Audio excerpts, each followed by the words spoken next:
Hello ಎಲ್ರಿಗೂ ನಮಸ್ಕಾರ. ಎಲ್ಲಿ ನೋಡಿದ್ರು ಬಿಗ್ ಬಾಸ್ ಮಾತುಕತೆ ನಡೀತಾ ಇದೆ.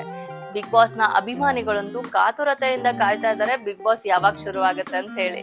ಸೆಪ್ಟೆಂಬರ್ 28ಕ್ಕೆ ಬಿಗ್ ಬಾಸ್ ಕನ್ನಡ ಸೀಸನ್ 12 ಶುರುವಾಗ್ತಾ ಇದೆ.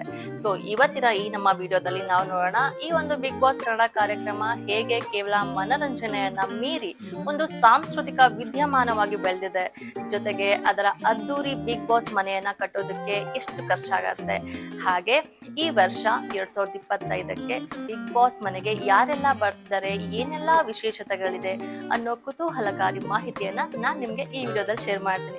ಇನ್ಯಾಕ್ ತಡ, ಬನ್ನಿ ಈ ವಿಡಿಯೋನ ಶುರು ಮಾಡೋಣ.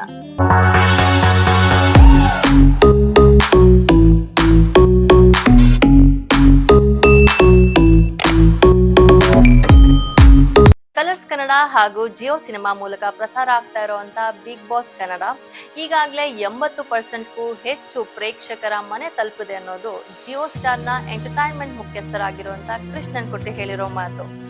ಹಾಗೆ ಪ್ರತಿ ಸೀಸನ್ ನಲ್ಲಿ ಹೊಸ ಆಟದ ವಿಧಾನಗಳು, ಹೊಸ ಕಾರ್ಯಗಳು, ಹೊಸ ಸ್ಪರ್ಧಿಗಳನ್ನ ನಾವು ನೋಡ್ತೀವಿ. ಇಲ್ಲಿ ಕೇವಲ ಸೆಲೆಬ್ರಿಟಿಗಳು ಅಷ್ಟೇ ಅಲ್ಲ, ಸಾಮಾನ್ಯ ಜನರು ಕೂಡ ತಮ್ಮ ಪ್ರತಿಭೆಯನ್ನ ತೋರಿಸ್ಕೊಂಡಿದ್ದಾರೆ. ಅನೇಕರು ಈ ವೇದಿಕೆಯ ಮೂಲಕ ಖ್ಯಾತಿ, ಉದ್ಯೋಗ, ಅವಕಾಶಗಳನ್ನ ಪಡ್ಕೊಂಡಿದ್ದಾರೆ. ಇದಕ್ಕಿಂತ ಮುಖ್ಯವಾಗಿ ಬಿಗ್ ಬಾಸ್ ಕನ್ನಡದಲ್ಲಿ ಸ್ಥಳೀಯ ಮೌಲ್ಯಗಳು ಮತ್ತೆ ಸಂಬಂಧಗಳು, ಕುಟುಂಬದ ನಂಟು ಎಲ್ಲವನ್ನ ಪ್ರತಿಬಿಂಬಿಸುತ್ತೆ. ಆದ್ರಿಂದನೇ ಇದು ಕೇವಲ ಒಂದು ಟಿವಿ ಶೋ ಅಲ್ಲ, ಸಾಂಸ್ಕೃತಿಕ ಹಬ್ಬ ಅನ್ನೋ ಹಾಗೆ ಪ್ರತಿಯೊಂದು ಮನೆಯನ್ನ ಸೇರ್ಕೊಂಡಿದೆ. ಇಲ್ಲಿ ಒಂದು ಕುತೂಹಲಕಾರಿ ಪ್ರಶ್ನೆ ಉಟ್ಕೊಳ್ಳುತ್ತೆ. ಅದೇನಂದ್ರೆ, ಈ ಭವ್ಯವಾದ ಮನೆಯನ್ನ ಕಟ್ಟೋದಕ್ಕೆ ಎಷ್ಟು ದುಡ್ಡು ಖರ್ಚಾಗಬಹುದು ಅನ್ನೋದು. ಮಾಧ್ಯಮಗಳ ವರದಿ ಪ್ರಕಾರ ಪ್ರತಿ ವರ್ಷ ಇನ್ನೋವೇಟಿವ್ ಫಿಲ್ಮ್ ಸಿಟಿಯಲ್ಲಿ ಈ ಮನೆ ಸೆಟ್ ಅನ್ನ ಕೆಡವಿ ಪುನರ್ ನಿರ್ಮಾಣ ಮಾಡ್ಲಿಕ್ಕೆ 3ರಿಂದ 3.5 ಕೋಟಿ ರೂಪಾಯಿಗಳಷ್ಟು ದುಡ್ಡು ಖರ್ಚಾಗತ್ತಂತೆ. ಆದ್ರೆ ಈ ಮೊತ್ತದಲ್ಲಿ ಕೇವಲ ಗೋಡೆ ಮತ್ತೆ ಕೊಠಡಿಗಳಲ್ಲ, ವಿಭಿನ್ನ ಇಂಟೀರಿಯರ್ ಡಿಸೈನ್, ಕ್ಯಾಮ್ರಾ ಮತ್ತೆ ತಂತ್ರಜ್ಞಾನ ವ್ಯವಸ್ಥೆ, ಭದ್ರತಾ ವ್ಯವಸ್ಥೆ, ಸಹಾಯಕ ಸಿಬ್ಬಂದಿ ವೆಚ್ಚ ಎಲ್ಲದನ್ನು ಸೇರಿಸಿ ಈ ಅಚ್ಚರಿಯ ಮೊತ್ತ ಖರ್ಚಾಗತ್ತೆ.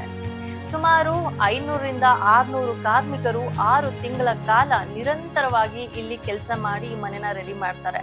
ಪ್ರತಿ ವರ್ಷ ಹೊಸ ಥೀಮ್ ಇರುತ್ತೆ, ಅದಕ್ಕೆ ತಕ್ಕಂತೆ ಮನೆಯ ರಚನೆ, ಕಲರ್, ಸೆಟಪ್ ಎಲ್ಲದು ಬದಲಾಗತ್ತೆ. ಇದು ನಿಜವಾಗ್ಲೂ ಒಂದು ಶ್ರಮದಾಯಕ ಪ್ರಕ್ರಿಯೆ ಅಲ್ವಾ? ಈಗ ಬರೋಣ ಸೀಸನ್ 12ರ ಲೇಟೆಸ್ಟ್ ಅಪ್ಡೇಟ್ಗಳ ಬಗ್ಗೆ. Bigg Boss Kannada season 12 September 28ರಂದು ಆರಂಭ ಆಗ್ತಾ ಇದೆ. ಇಚ್ಛಾ ಸುದೀಪ್ ಅವರು ಮತ್ತೆ ಅವರ ಟೀಮ್ ನಮ್ಮನ್ನೆಲ್ಲ ಎಂಟರ್ಟೈನ್ ಮಾಡೋದಕ್ಕೆ ರೆಡಿ ಆಗಿದ್ದಾರೆ. ಈ ಸಲ 24 ಗಂಟೆಗಳ ಲೈವ್ ಫೀಡ್ ಕೂಡ ನಮಗ್ ಸಿಗತ್ತೆ. ಸೊ ಜಿಯೋ ಸಿನಿಮಾ ಮೂಲಕ ನೀವು ಯಾವ ಕ್ಷಣನೂ ಮಿಸ್ ಮಾಡ್ಕೊಳ್ಳದೆ ಬಿಗ್ ಬಾಸ್ ನ ವೀಕ್ಷಣೆ ಮಾಡ್ಬೋದು. ಇನ್ನು ಈ ಸಲ ಬಿಗ್ ಬಾಸ್ಗೆ ಯಾರೆಲ್ಲ ಕಂಟೆಸ್ಟೆಂಟ್ಸ್ ಬರ್ತಾ ಇದ್ದಾರೆ ಅಂಡ್ ಏನೆಲ್ಲ ಹೊಸ ಸುದ್ದಿ ಇದೆ ಅಂತ ನೋಡೋಣ. ಈಗಾಗಲೇ ಹಲವು ಮಾಧ್ಯಮಗಳು ಕೆಲವೊಂದು ಹೆಸರುಗಳನ್ನ ಪ್ರಕಟ ಮಾಡಿದ್ದಾರೆ. ಕೆಲವರು ಟಿವಿ, ಸಿನಿಮಾ ಕ್ಷೇತ್ರದವರು, ಕೆಲವರು ಸೋಷಿಯಲ್ ಮೀಡಿಯಾ ಇನ್ಫ್ಲೂಯೆನ್ಸರ್ಸ್, ಹೀಗೆ ಒಂದಿಷ್ಟು ಲಿಸ್ಟ್ಗಳು ಹರಿದಾಡ್ತಾ ಇದೆ. ಆದ್ರೆ ಇದ್ಯಾವುದು ಕನ್ಫರ್ಮ್ಡ್ ಅಂತ ಹೇಳೋದು ನಿಮ್ಗೆ ಎಪಿಸೋಡ್ ಲಾಂಚ್ ಆಗೋವರೆಗೂ ಸಾಧ್ಯ ಇಲ್ಲ. ಇದೆಲ್ಲ ನಮ್ಮ ಊಹೆಗಳಷ್ಟೇ. ಸೊ ನಿಮ್ಗೆ ಬಿಗ್ ಬಾಸ್ ಶುರು ಆದಾಗಲೇ ಗೊತ್ತಾಗೋದು ಯಾರೆಲ್ಲ ಬಂದಿದ್ದಾರೆ ಅಂತ ಹೇಳಿ.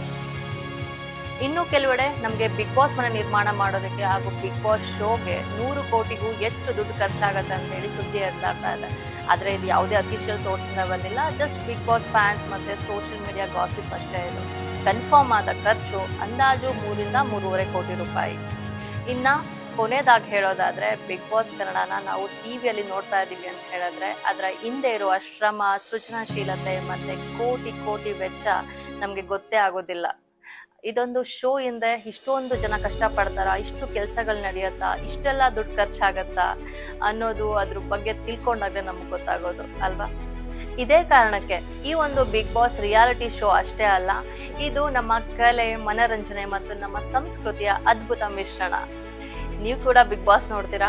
ನೋಡೋದಾದ್ರೆ ನಿಮ್ಮ ಫೇವ್ರೆಟ್ ಸೀಸನ್ ಯಾವುದು ಕಮೆಂಟ್ ಬಾಕ್ಸ್ ನಲ್ಲಿ ತಿಳಿಸಿ. ಇದೇ ತರ ಒಂದೊಳ್ಳೆ ಇನ್ಫಾರ್ಮೇಶನ್ ಜೊತೆಗೆ ನಾನು ನಿಮಗೆ ನೆಕ್ಸ್ಟ್ ವಿಡಿಯೋದಲ್ಲಿ ಸಿಗ್ತೀನಿ. ಅಲ್ಲಿವರೆಗೂ ಟೇಕ್ ಕೇರ್, ಬಾಯ್, ನಮಸ್ಕಾರ.